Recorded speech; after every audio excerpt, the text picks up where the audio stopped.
Good morning, Louis Llanes here, Market Coffee Talk. Have a little coffee, take a sip. Good stuff.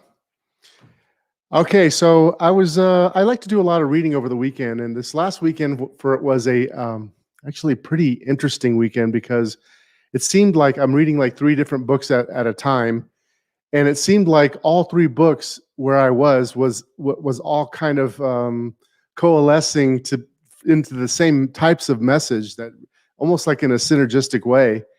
And I thought I'd share some of that with you. But before I share that with you, I have to tell you a quick story.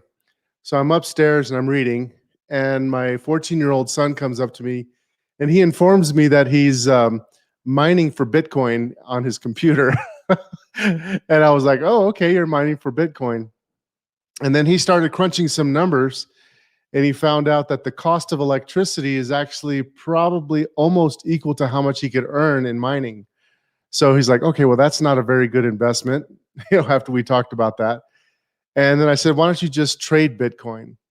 So later, actually, the following day, he comes up to me and he's like, okay, I have this idea on how I want to trade some cryptocurrencies. And I already opened up a wallet. And first of all, I was shocked because he opened up his own wallet to trade crypto.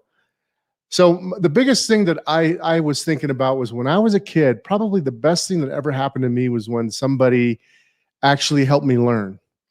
So I gave him a small stipend to start trading crypto to let him learn.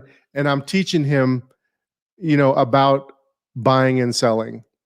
And this morning when I woke up, it made me think about how, somebody needs to teach kids, and I'm sure there's things out there, but there needs to be a way to teach your children the basic skills, like what determines my wage, what do I do once I do get money, all those things that you're going to need to know before you go to college, and my kids are going to start driving. So I'm really focused in on trying to teach my kids right now. But anyway, so let's get back at the topic at hand. So the idea that I have is this concept of getting in your zone.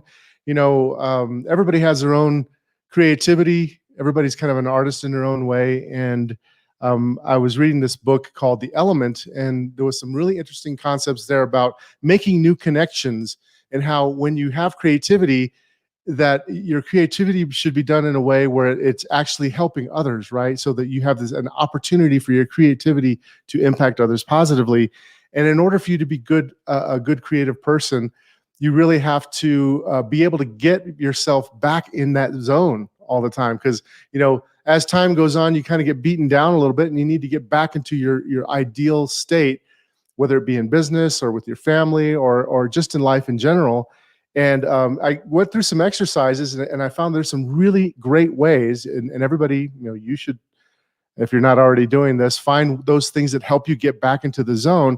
And for me, it's playing the guitar, writing new songs, new melodies. It helps me build new connections. And I'm not even thinking about business or the markets or investing or anything like that. But some of my best ideas come from just being creative musically. It may be something different for you. And the other thing that helps me is exercise, because you're getting your blood flowing and all that. It helps you kind of get out of your brain, and all of a sudden these ideas come to you when you're exercising. And another one for me would be writing. When I'm writing, I tend to be more logical, and sequential in my thinking, and that helps me think more logical. And then also meditating, just getting yourself in a state where your mind is more not empty, but more relaxed. All these great ideas happen when you do those things for me. And I think, it makes sense for anybody to find those things that help you get back into the zone. I think about some entrepreneurs that I know that are just constantly pushing, and they actually lose their effectiveness because they never rejuvenate. They never get themselves back into the zone. And I think there's some studies that show, like, if you go to a meeting after you've been talked at for like an hour, pretty much anything that is said after an hour, nobody gets it anyway. It's just going in one ear and out the other because you're not rejuvenating. So anyway, so that was the first thing I wanted to talk about was, what are those things for you that would help you get back into your zone? And the other thing that I was going to talk about had to do with balance, because for some reason, everything I was reading, and so I'm reading, like, again, like 3 books at a time, and I have a pile of books that I'm reading. I love to read. But the other thing that kept coming out this weekend was balance. And not balance like work-life balance, that kind of thing. I'm talking about balance in the way you think about things. And one of the ways is the thinking versus feeling. Because when we're doing our thinking, we have that logical element that helps us think about problem solving in a certain way, and we can get some results with that. But we have this feeling and intuition that it goes beyond your logical state, that also has a lot of information that we subconsciously have. So that balance between thinking and feeling helps us make better decisions. And I thought that was really fascinating. It's fascinating, especially when I was comparing that to some of the history. I'm reading also about some history where, during the Enlightenment period, we had this big change towards logical thinking and science and all of that. Prior to that, we had more mysticism, and there was other ways of thinking that were more esoteric. There was a lot of wisdom that was in that as well, but there was a complete shift to say, no, we're not going to do that at all. We're going to go 100% towards science and logic. And a lot was lost. A ton was lost. And I guess the point that really stuck out to me was that intellectual versus mystic type thinking, that intuition, it's almost the same thing. Intuition versus your intellect and your logic really helps you make better decisions. So I even mentioned that in a way in my book, and I didn't even realize it, but I said, always do a gut check. After you've done all the analysis, do a gut check to make sure this makes sense. But so the balance thing for me, not work-life balance, but balance in terms of how you think, is like, wow, that's just really blew me away this weekend. And the whole idea is to make new connections so that your creativity, it meets opportunities that are out there in the world, because the creativity without doing something means absolutely nothing. And I think most people are most happy when they're doing some form of creativity that's right for them.